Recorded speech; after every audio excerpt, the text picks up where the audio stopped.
Aged out. It's a cold and hard-edged phrase, every bit as ruthless as the process it describes.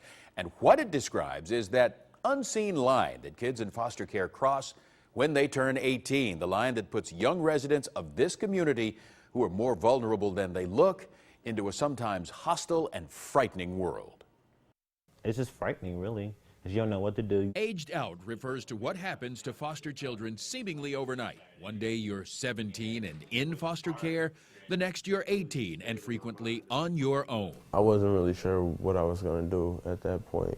I really didn't know where I was going to go.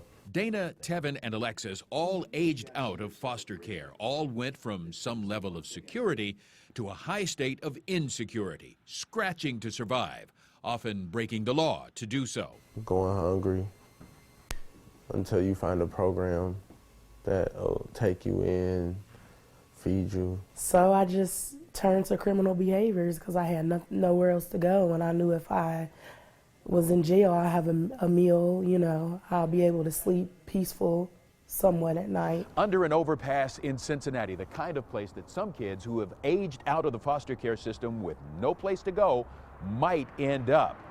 In the most recent federal statistics from 2011, there were 400,000 kids in foster care. That year, 26,000 of them aged out. Those numbers are so huge that in Cincinnati at Lighthouse Youth Services Shakely Center, there is always a waiting list for its 29 temporary beds. We're carrying 100 to 200 clients on the streets every day who are sleeping under a bridge, in an abandoned building. And whether in a facility or on the streets, ahead of them all, a greater likelihood of homelessness, unemployment, illness, and incarceration.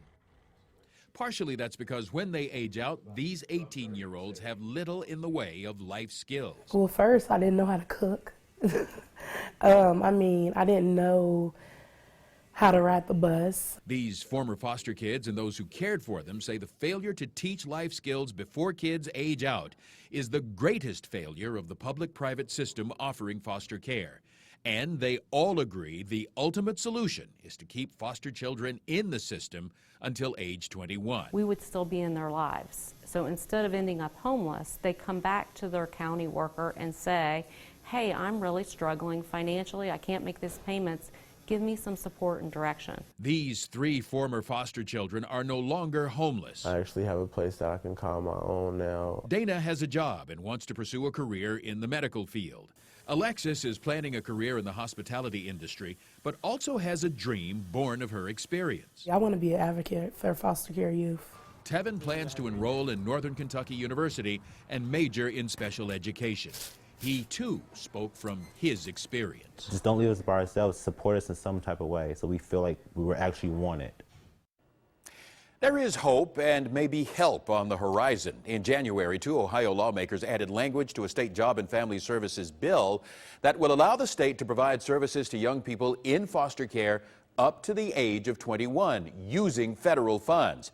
If House Bill 423 passes, it could ease the transition from foster care to adulthood. Oh, and there is, by the way, always a critical need for foster parents. Lighthouse Youth Services is offering foster parent and adoption training April 7th. We have a link to that information at WCPO.com.